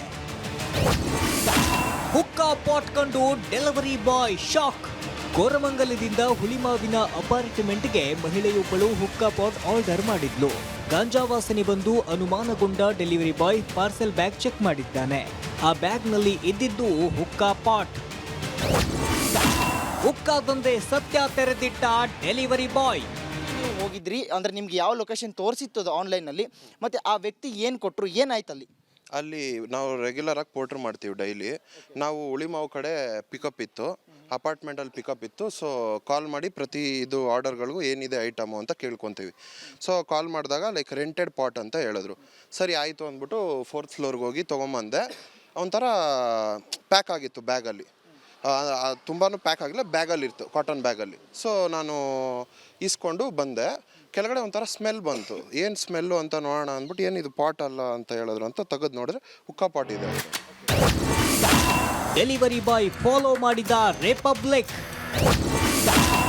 ಪೊಲೀಸರ ಜೊತೆ ಸೇರಿ ಹುಕ್ಕಾ ಆಪರೇಷನ್. ಅಲ್ಲಿರುವಂತಹ ಲೋಕಲ್ ಅಂದರೆ ಆ ವ್ಯಾಪ್ತಿಗೆ ಬರುವಂಥ ಠಾಣಾ ಸಿಬ್ಬಂದಿಗಳು ಕೂಡ ಒಂದು ಇನ್ಫಾರ್ಮೇಷನ್, ಆ ಸಿಬ್ಬಂದಿಗಳು ಕೂಡ ಇನ್ಫಾರ್ಮೇಷನ್ ಕೊಡುವಂಥ ಪ್ರಯತ್ನ ಕೂಡ ಮಾಡಿದ್ದೀವಿ. ಸದ್ಯ ಅವರು ಕೂಡ ಆ ಸ್ಪಾಟ್ಗೆ ಬರ್ತಾರೆ. ಯಾರದು ಈ ರೀತಿಯಾಗಿ ಹುಕ್ಕಾ ಪಾಟ್ಗಳನ್ನ ಬಾಡಿಗೆಗೆ ಕೊಡ್ತಾ ಇರುವಂಥದ್ದನ್ನ ನೋಡೋಣ. ಈ ಒಂದು ಸ್ಪಾಟ್ ಎಲ್ಲಿಗೆ ಹೋಗಿ ತಲುಪುತ್ತೆ ಅನ್ನುವಂಥದ್ದನ್ನ ಕಾಯ್ದು ನೋಡಬೇಕಾಗಿದೆ. ಹುಕ್ಕಾ ಫೆಡ್ಲರ್ ರೂಮ್ ಮೇಲೆ ಪೊಲೀಸರ ರೇಡ್.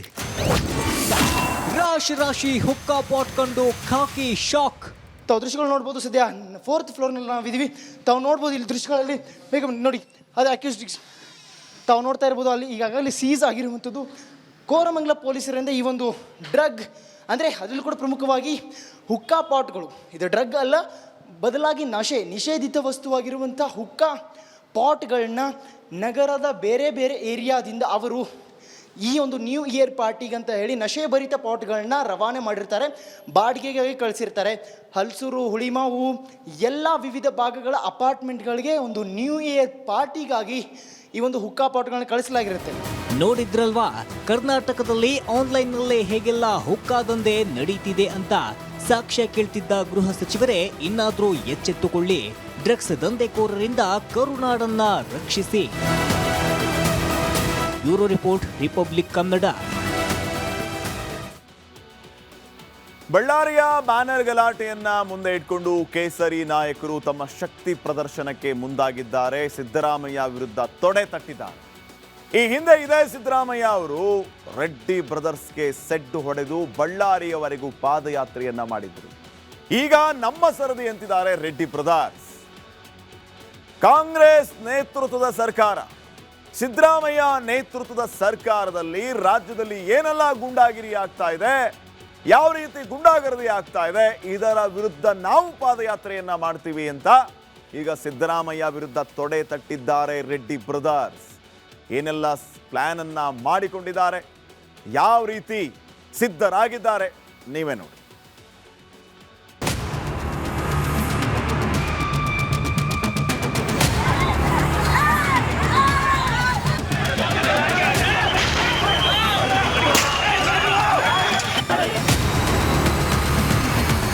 ಅದು 2010 ಜುಲೈ.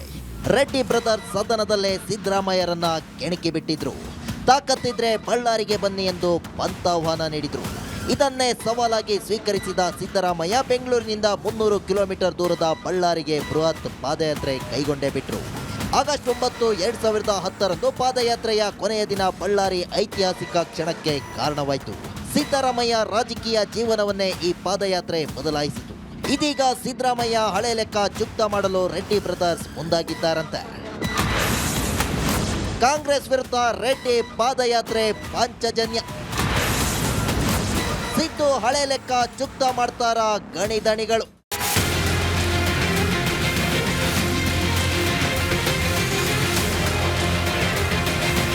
ಬಳ್ಳಾರಿ ಬ್ಯಾನರ್ ಗಲಾಟೆ ರೋಷಾಗ್ನಿ ತಣ್ಣಗಾಗಿದ್ರು ರೆಡ್ಡಿ ಬ್ರದರ್ಸ್ ಕಿಚ್ಚು ಮಾತ್ರ ತಣ್ಣಗಾದಂತೆ ಕಾಣಿಸ್ತಿಲ್ಲ. ಬಳ್ಳಾರಿ ಬ್ಯಾನರ್ ಗಲಾಟೆ ವಿಷಯ ಮುಂದಿಟ್ಟುಕೊಂಡು ಬಿಜೆಪಿ ಈಗ ಕಾಂಗ್ರೆಸ್ ವಿರುದ್ಧ ಬೃಹತ್ ಹೋರಾಟಕ್ಕೆ ಸಜ್ಜಾಗಿದೆ. ಜನವರಿ 17ರಂದು ಬಳ್ಳಾರಿ ಟು ಬೆಂಗಳೂರು ಪಾದಯಾತ್ರೆಗೆ ಬಿಜೆಪಿ ಕಾಳೆ ಮೊಳಗಿಸಿದೆ. ಬಳ್ಳಾರಿ ಗಲಭೆ ಕೇಸನ್ನ ರಾಜ್ಯ ಸರ್ಕಾರ ಈಗಾಗಲೇ ಸಿಐಡಿಗೆ ವಹಿಸಿದೆ. ಆದರೂ ಬಿಜೆಪಿಗರ ಆಕ್ರೋಶ ತಣ್ಣಗಾಗಿಲ್ಲ. ಪ್ರಕರಣವನ್ನ ಸಿಬಿಐಗೆ ಕೊಡಬೇಕು, ಭರತ್ ರೆಡ್ಡಿ ಹಾಗೂ ಸತೀಶ್ ರೆಡ್ಡಿ ಬಂಧನ ಆಗಬೇಕು ಎಂದು ಬಿಜೆಪಿ ಪಟ್ಟು ಹಿಡಿದಿದೆ. ಪಾದಯಾತ್ರೆ ಪ್ರಾರಂಭಿಸುವ ದಿನ ಬಳ್ಳಾರಿಯಲ್ಲಿ ಬೃಹತ್ ಸಮಾವೇಶ ನಡೆಸುವ ಮೂಲಕ ಸರ್ಕಾರಕ್ಕೆ ಟಕ್ಕರ್ ಕೊಡಲು ಕೇಸರಿ ಪಡೆ ಸಜ್ಜಾಗಿದೆ. ಸಿಬಿಐಗೆ ಕೊಟ್ಟಿಲ್ಲ ಅಂದ್ರೆ ಕಾನೂನು ಹೋರಾಟ.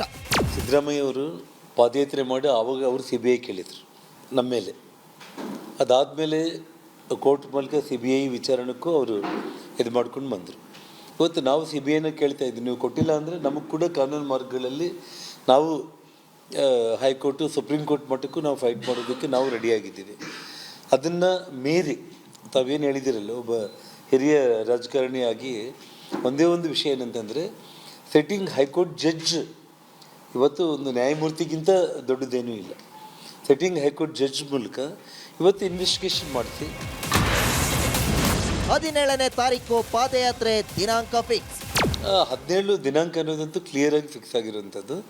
ಡೇಟ್ ಒಂದು ವೇಳೆ ಹೆಚ್ಚು ಕಡಿಮೆ ಅಂದರೆ ಒಂದು ದಿನ ಗೊತ್ತಿಲ್ಲ ಅಷ್ಟೇ ಆಗಲಿ, ಬಟ್ ಹೋರಾಟದ ವಿಷಯಗಳೆಲ್ಲವೂ ಕೂಡ ಕ್ಲಿಯರ್ ಆಗಿದೆ. ನಾಳೆ ಕಂಪ್ಲೀಟ್ ಪಿಕ್ಚರ್ ಡೇಟ್ ಸಮೇತ ಅದೇ ನಾನು ಹೇಳ್ತಾ ಇರೋದು. ಇವಾಗ ಸಮಾವೇಶ ನಂತರ ಒಂದು ಪಾದಯಾತ್ರೆ ರೂಟ್ ಆಗಲಿ ಇನ್ನೊಂದಾಗಲಿ ಯಾರ್ಯಾರು ಪಾಲ್ಗೊಳ್ಳುವಂಥ ಒಂದು ವಿಚಾರ ಆಗಲಿ ನಾಯಕರುಗಳ ವಿಷಯದಲ್ಲಿ ಎಲ್ಲ ಹೇಗೆ ಏನು ಅನ್ನೋದು ಎಲ್ಲದರ ಬಗ್ಗೆ ಕೂಡ ನಾಳೆ ಕ್ಲಿಯರಾಗಿ ಪಕ್ಷದ ಕಡೆಯಿಂದನೇ ಘೋಷಣೆ ಆಗುತ್ತೆ.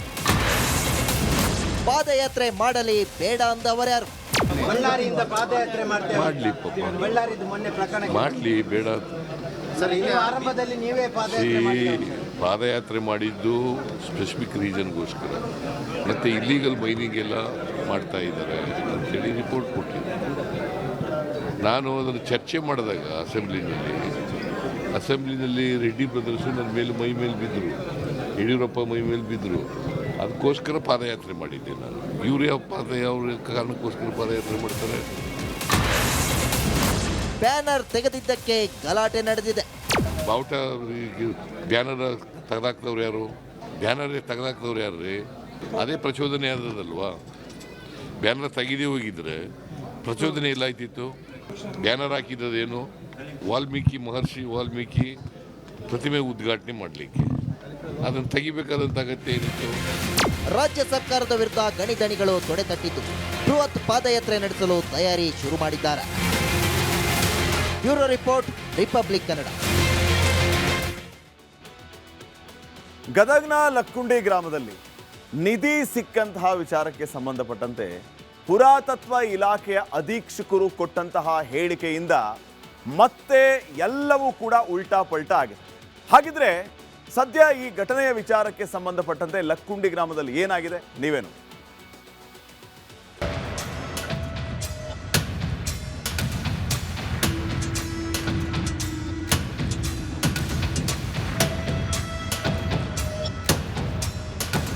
ಗದಗ ಜಿಲ್ಲೆಯ ಐತಿಹಾಸಿಕ ಲಕ್ಕುಂಡಿಯಲ್ಲಿ ಮನೆಯ ಅಡಿಪಾಯ ಹಾಕುವಾಗ ತಾಮ್ರದ ತಂಬಿಗೆಯಲ್ಲಿ ಚಿನ್ನಾಭರಣಗಳು ಸಿಕ್ಕಿದ್ವು. ಇದು ರಾಜ್ಯಾದ್ಯಂತ ಸಂಚಲನಕ್ಕೆ ಕಾರಣವಾಗಿತ್ತು. ಇದೀಗ ಬಂಗಾರ ಸಿಕ್ಕ ಪ್ರಕರಣ ಮಹತ್ವದ ತಿರುವನ್ನ ಪಡೆದುಕೊಂಡಿದೆ. ಲಕ್ಕುಂಡಿಯಲ್ಲಿ ಸಿಕ್ಕ ಬಂಗಾರ, ಬೀದಿಗೆ ಬಂದ ಕುಟುಂಬ. ನಮ್ ಚಿನ್ನ ನಮಗೆ ಕೊಡಿ ಅಂತಿದ್ದಾರೆ ಮಾಲೀಕರು. ಚಿನ್ನ ಸಿಕ್ಕಾಗ ಅದು ನಿಧಿ ಅಂದುಕೊಂಡು ರಿತ್ತಿ ಕುಟುಂಬಸ್ಥರು ಪ್ರಾಮಾಣಿಕವಾಗಿ ಸರ್ಕಾರಕ್ಕೆ ಒಪ್ಪಿಸಿತ್ತು. ಆದರೆ ಭಾರತೀಯ ಪುರಾತತ್ವ ಇಲಾಖೆ ಅಧಿಕಾರಿಗಳು ಸ್ಥಳಕ್ಕೆ ಭೇಟಿ ನೀಡಿ ಪರಿಶೀಲನೆ ನಡೆಸಿದಾಗ ಅದು ನಿಧಿಯಲ್ಲ, ಕುಟುಂಬದ ಹಿರಿಯರು ತಮ್ಮ ಮನೆಯಲ್ಲೇ ಇಟ್ಟಿದ್ದ ಬಂಗಾರ ಅಂತ ಗೊತ್ತಾಗಿದೆ. ಪುರಾತತ್ವ ಇಲಾಖೆಯ ಅಧೀಕ್ಷಕ ರಮೇಶ್ ಮೂಲಿಮನಿ ಹೇಳಿಕೆಗೆ ಈಗ ಕುಟುಂಬಸ್ಥರನ್ನ ಗೊಂದಲಕ್ಕೀಡು ಮಾಡಿದೆ. ನೋಡಿದಾಗ ಭಾಳಂದ ಅಷ್ಟೇನು ಹಳೇದೇನಲ್ಲ ಅಂತ ಅನಿಸುತ್ತೆ. ದೇವಸ್ಥಾನದಾಗ ಸಿಕ್ಕಿತ್ತಂತಂದ್ರೆ ರಾಜಮನೆತನದಂತ. ಇಲ್ಲಿ ರಾಜಮನೆತನದಾಗಿತ್ತಂದ್ರೆ ಅಂಥ ಲಾಂಛನದಾಗ ಏನಾದರೂ ಕೆಲವೊಂದಿಷ್ಟು ಆಭರಣಗಳು ಇರ್ತಿದ್ವು, ಅಂಥವು ಯಾವೂ ಇಲ್ಲ. ಆಲ್ಮೋಸ್ಟ್ ಅಲ್ಲಿ ಕೈಗಡಗದವ ಅದು ಮುರಿದಿದ್ದದ. ಮುರಿದ್ರೆ ಏನು ಮಾಡ್ತೀರಿ ನೀವು? ಮನ್ಯಾಗ ಇಟ್ಕೊಳೋದಿಲ್ಲ, ಭಾಳ ಅಂದ್ರೆ ಹೋಗಿ ಸೋನಾರ್ಗೆ ಹಾಕ್ತೀರಿ. ಸೊ ಇವ್ರೇನು ಮಾಡ್ಯಾರ, ಅವಾಗ ಏನೂ ಸೌಕರ್ಯ ಇರಲಾರ್ದ್ರ ಸಂಬಂಧ ಗಡಿಯೊಳಗೆ ಹೂತು ನಮ್ಮ ಚಿನ್ನ ವಾಪಸ್ ಕೊಡಿ ಎಂದ ಕುಟುಂಬಸ್ಥರು. ಪುರಾತತ್ವ ಇಲಾಖೆಯ ಅಧಿಕಾರಿ ಹೇಳಿಕೆಯು ಇಡೀ ಕುಟುಂಬದ ಮನಸ್ಥಿತಿಯನ್ನ ಬದಲಾಯಿಸಿದೆ. ಅದು ನಿಧಿ ಅಲ್ಲದಿದ್ರೆ ನಮ್ಮ ಚಿನ್ನವನ್ನ ನಮಗೆ ವಾಪಸ್ ಕೊಡಿ ಅಂತ ಒತ್ತಾಯಿಸ್ತಾ ಇದ್ದಾರೆ. ನಮ್ಮ ಚಿನ್ನ ನಮಗೆ ವಾಪಸ್ ಕೊಡಿ ಅಂತ ಪಟ್ಟು ಹಿಡಿದಿದ್ದಾರೆ. ಬಂಗಾರ ಅಲ್ಲ ನಮಗೆ ಒಳ್ಳೆ ವಾಪಸ್ ಕೊಡಿ. ಅದು ಅವ್ರು ಬಂಗಾರ ಅಲ್ಲ ಅದು ಅಂದ್ರೆ ನಮಗೆ ಒಳ್ಳೆ ವಾಪಸ್ ಕೊಡಿ. ನಮಗೆ ನಿಧಿ ಒಳ್ಳೆ ನಮಗೆ ವಾಪಸ್ ಕೊಡಿ. ಮನಿದೆ ಅಂದ್ರೆ ನಮ್ಮ ಮನಿದೆ ಅಂದ್ರೆ ನಮಗೆ ಒಳ್ಳೆ ವಾಪಸ್ ನಮಗೆ ನಮ್ಮ ಹಿರಿಯರು ಈ ಮುತ್ತಾಜರು ಮಾಡಿದ್ದು ಅದು ಆಸ್ತಿ. ಅದು ಈಗ ನಮ್ಮ ಪ್ರಜ್ವಲ ಅಜ್ಜರ್ ಅಮ್ಮವ್ರು ಮಾಡಿದ್ದು ಆಸ್ತಿ. ಅದು ನಮ್ಗೆ ಕೊಟ್ಬಿಡ್ರಿ. ಅದು ಮತ್ತೆ ಏನಿಲ್ಲ ಅದಕ್ಕೇನು. ಇಲ್ಲಿ ಎಷ್ಟು ವರ್ಷಗಳಿಂದ ನೀವು ಮನೆತನ ಮಾಡ್ತಿದ್ರಿ? ಈಗ ಅವರಪ್ಪ ಹಿಡ್ದಿದ್ರಿ ಅದು. ಅದರಿಂದ ಅವ್ರ ಅಜ್ಜಾರು ಇದ್ದಿದ್ದು ಹೊಳ್ಳಿ ಅವ್ರ ದಡಪ್ಪನ ಆಸ್ತಿ ಅವ್ರ ಮಗ ಹಿಡ್ದು ಇಲ್ಲಿ ಇದ್ದ ವಾಸವಾಗಿದ್ರೆ ಅದು ಕ್ರಮೇಣ ಬಿದ್ದು ಬಿಡ್ತೇವೆ. ಹಿಂದಿನ ಕಾಲದಲ್ಲಿ ಹಿರಿಯರು ಮನೆಯ ಒಲೆಯ ಕೆಳಗಡೆ ಆಭರಣಗಳನ್ನ ಅಡಗಿಸಿ ಇಡ್ತಾ ಇದ್ರಂತೆ. ಇಲ್ಲಿ ಸಿಕ್ಕ ಚಿನ್ನ ಕೂಡ ಹೀಗೆ ಅವರ ಹಿರಿಯರು ಇಟ್ಟ ಚಿನ್ನವಾಗಿರಬಹುದು ಎಂಬ ಮಾತುಗಳು ಕೂಡ ಕೇಳಿಬರ್ತಿವೆ. ಇನ್ನು ಸಿಕ್ಕ ಆಭರಣವನ್ನ ಸರ್ಕಾರಕ್ಕೆ ಪ್ರಾಮಾಣಿಕವಾಗಿ ಹಸ್ತಾಂತರ ಮಾಡಿದ ಯುವಕ ಪ್ರಜ್ವಲ್ಗೆ ಅಧಿಕಾರಿಗಳು, ವಿವಿಧ ಸಂಘಟನೆಯವರು ಸನ್ಮಾನ ಮಾಡಿದ್ದಾರೆ.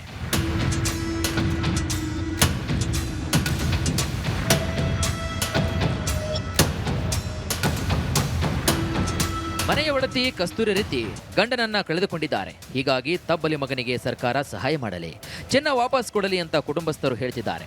ಈ ವಿಚಾರದಲ್ಲಿ ಸರ್ಕಾರ ಏನು ನಿರ್ಧಾರವನ್ನ ತೆಗೆದುಕೊಳ್ಳುತ್ತೆ, ಮುಂದೆ ಈ ಕೇಸ್ ಯಾವ ತಿರುವನ್ನ ಪಡೆದುಕೊಳ್ಳುತ್ತೆ, ಕಾದು ನೋಡಬೇಕಾಗುತ್ತೆ. ಮಂಜು ಪತ್ತಾರ್, ರಿಪಬ್ಲಿಕ್ ಕನ್ನಡ, ಗದಗ. ಪ್ರಾಮಾಣಿಕವಾಗಿ ನಿಧಿಯನ್ನ ಸರ್ಕಾರಕ್ಕೆ ಒಪ್ಪಿಸಿದಂತಹ ಹುಡುಗನನ್ನ ಸನ್ಮಾನ ಮಾಡ್ತಾ ಇದ್ದಾರೆ ನಿಜ. ಆದರೆ ಅದೇ ಹುಡುಗನನ್ನ ಈಗ ಎಷ್ಟು ಜನ ಕೆಂಗಣ್ಣಿನಿಂದ ನೋಡ್ತಿದ್ದಾರೋ ಗೊತ್ತಿಲ್ಲ, ಎಸ್ಪೆಷಲಿ ಕುಟುಂಬಸ್ಥರು. ಇನ್ನು ಮತ್ತೊಂದು ವಿಚಾರ ಏನಂತಂದ್ರೆ ವೀಕ್ಷಕರೇ, ಜಮೀನಲ್ಲೋ ಅಥವಾ ಮನೆಯಲ್ಲಿ ನಿಧಿ ಸಿಕ್ಕರೆ ಖುಷಿ ಪಡುವಂತಿಲ್ಲ. ನಿಧಿ ಸಿಕ್ಕರೆ ಸರ್ಕಾರ ಏನು ಮಾಡುತ್ತೆ, ನಿಧಿ ಯಾರ ಪಾಲಾಗುತ್ತೆ, ಇವೆಲ್ಲವನ್ನು ಕೂಡ ನಾವು ಈ ಸಂದರ್ಭದಲ್ಲಿ ಗಮನಿಸಬೇಕಾಗುತ್ತೆ. ದೇಶದಲ್ಲಿ ನಿಧಿಯನ್ನ ಅಗೆಯುವ ಹಕ್ಕು ಯಾರಿಗೂ ಕೂಡ ಇಲ್ಲ. ಇಲ್ಲಿ ನಿಧಿ ಸಿಗಲಿ ಅಂತ ಅಗದಿದ್ದು ಅಲ್ಲ, ಮನೆ ಪಾಯ ತೆಗಿತಾ ಇದ್ರು ಅವಾಗ ಸಿಕ್ಕಂತ ನಿಧಿ ಅದು. ಉತ್ಖನನ ಮಾಡುವ ಹಕ್ಕು ಪುರಾತತ್ವ ಇಲಾಖೆಗೆ ಮಾತ್ರ ಇದೆ. ದೇವಸ್ಥಾನಕ್ಕೆ ಸೇರಿದ್ದ ಜಾಗ ಅಥವಾ ಐತಿಹಾಸಿಕ ಜಾಗವನ್ನ ಉತ್ಖನನ ಮಾಡಬೇಕು ಅಂತಂದ್ರೆ ಅದಕ್ಕೆ ಪುರಾತತ್ವ ಇಲಾಖೆಗೆ ಮಾತ್ರ ಅವಕಾಶ ಇದೆ. ನಿಧಿ ಯಾರ ಜಮೀನಲ್ಲಾದರೂ ಸಿಗಲಿ, ಅದು ಸರ್ಕಾರಕ್ಕೆ ಸೇರಿದ್ದು. ನಿಧಿ ಸಿಕ್ಕರೆ ಇಡೀ ಆಸ್ತಿ ಅಥವಾ ನಿಧಿ ಸರ್ಕಾರ ಮುಟ್ಗೋಲು ಹಾಕೊಳ್ಳುತ್ತೆ. ನಿಧಿ ಸಿಕ್ಕಿರೋ ಜಾಗವನ್ನು ಕೂಡ ಸರ್ಕಾರ ಮುಟ್ಗೋಲು ಹಾಕೊಳ್ಳುತ್ತೆ. ಯಾವ ಜಾಗದಲ್ಲಿ ನಿಧಿ ಸಿಕ್ಕಿರುತ್ತಲ್ಲ ಆ ಜಾಗವನ್ನು ಕೂಡ ಸರ್ಕಾರ ತನ್ನ ಸುಪರ್ದಿಗೆ ತಗೊಂಡ್ಬಿಡುತ್ತೆ. ಇನ್ನೂ ಏನೇನಿದೆಯೋ ಏನೋ ಅನ್ನುವಂಥ ಲೆಕ್ಕಾಚಾರ. ಆಮೇಲೆ ಅಲ್ಲಿ ಆ ಚಿನ್ನ ಸಿಕ್ಕಿದೆ ಅಂತಂದರೆ ಸಹಜವಾಗಿ ಬೇರೆ ಬೇರೆ ರೀತಿಯ ಲೆಕ್ಕಾಚಾರಗಳು ಅಲ್ಲಿ ಸೃಷ್ಟಿಯಾಗೋದು ಸಹಜ.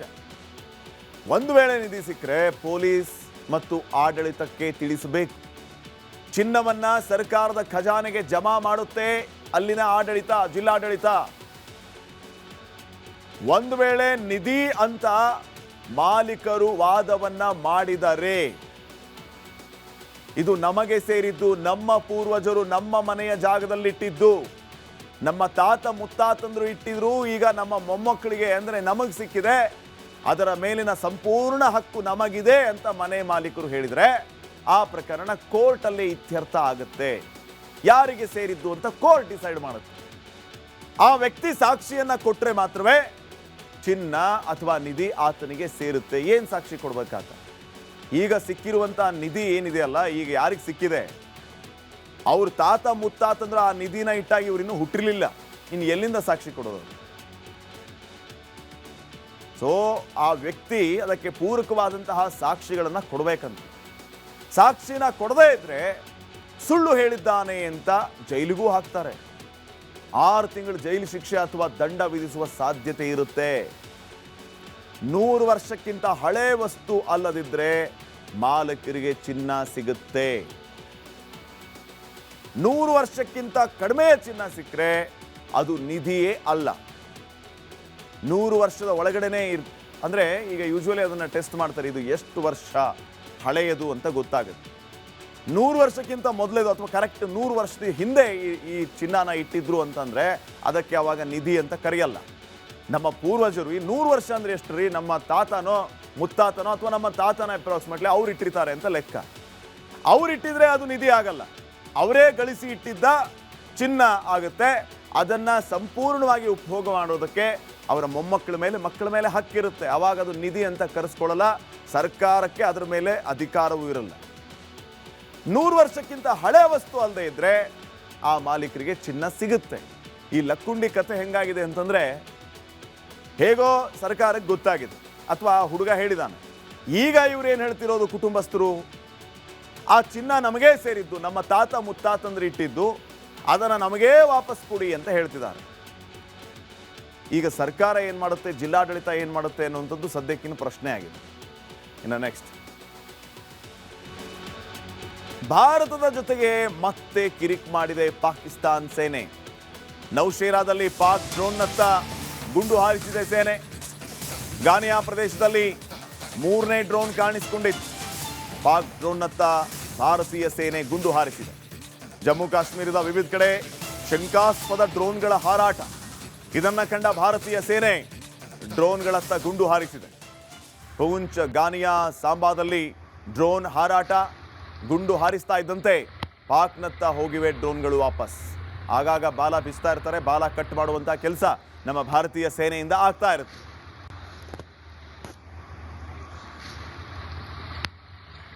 ಸ್ಯಾಂಡಲ್ವುಡ್ ನಟಿ ಮತ್ತು ಉದ್ಯಮಿ ನಂಟಿನ ಕೇಸ್ ಕಳೆದ ಕೆಲ ದಿನಗಳಿಂದ ವೈರಲ್ ಆಗಿದೆ. ನಾನವಳಲ್ಲ ಎಂದು ನಟಿ ಹೇಳಿದ್ಲು. ಆದರೆ ಇದೀಗ ಇಡೀ ಪ್ರಕರಣಕ್ಕೆ ದೊಡ್ಡ ಟ್ವಿಸ್ಟ್ ಒಂದು ಸಿಕ್ಕಿದೆ.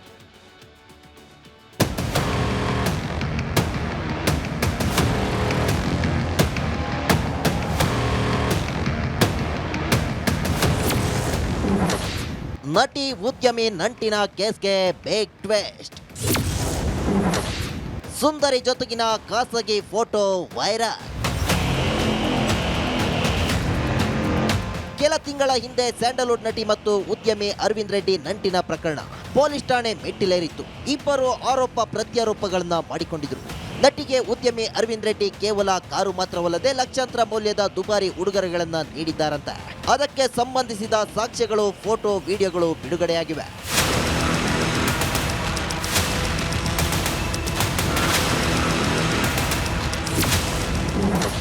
ಸ್ಯಾಂಡಲ್ವುಡ್ ನಟಿಗೆ ಭರ್ಜರಿ ಗಿಫ್ಟ್. ಅರವಿಂದ್ ರೆಡ್ಡಿ ನಟಿಯೊಂದಿಗೆ ಲಿವ್ ಇನ್ ರಿಲೇಶನ್ಶಿಪ್ನಲ್ಲಿದ್ರಂತೆ. ಆಗ 7 ಲಕ್ಷ ಮೌಲ್ಯದ ಟಿವಿ, 1 ಲಕ್ಷ ಮೌಲ್ಯದ ಹಾಸಿಗೆ, 10 ಲಕ್ಷ ಮೌಲ್ಯದ ಫರ್ನಿಚರ್, 33,000 ಮೌಲ್ಯದ ಡೈನಿಂಗ್ ಸೆಟ್, 1,30,000 ಮೌಲ್ಯದ ಬೆಡ್, 15 ಲಕ್ಷ ರೂಪಾಯಿ ಮೌಲ್ಯದ ಚಿನ್ನಾಭರಣ ಸೇರಿದಂತೆ ಹಲವು ಬೆಲೆ ಬಾಳುವ ವಸ್ತುಗಳನ್ನ ನೀಡಿದ್ದಾರಂತೆ.